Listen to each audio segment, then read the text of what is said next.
మహిళల కోసం మనమేగా మాట్లాడతాం.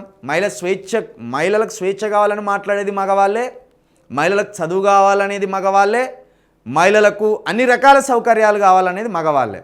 కానీ మనం వాళ్ళ కోసం పోరాడుతా అంటే వాళ్ళు మనకు అవమానం తెచ్చి పని చేస్తూ అంటారు.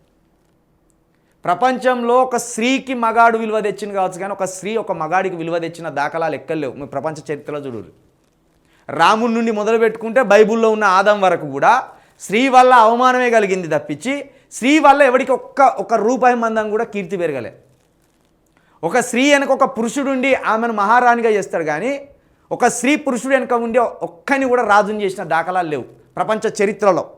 మీరు బైబిల్ నుంచి భగవద్గీత దాకా చూసుకోరు. స్త్రీ వల్ల పురుషుడికి అవమానమే కలిగింది తప్పించి స్త్రీ వల్ల ఏ పురుషుడికి కూడా ఒక్క ఇంచు మందం కూడా కీర్తి రాలే. ఇంచు మందం కూడా. వాడి పోరాటమే వానికి కీర్తి తెచ్చి ఉంటుంది. ఆ పురుషుడి పోరాటమే ఆ పురుషుడికి కీర్తి తెచ్చి ఉంటుంది. ఆ పురుషుడి ఆలోచనలే ఆ పురుషుడికి గౌరవాన్ని తీసుకొచ్చి ఉంటాయి. కానీ స్త్రీ వల్ల ఏ పురుషుడికి కూడా ఈ సమంతా కూడా గౌరవం దక్కలే.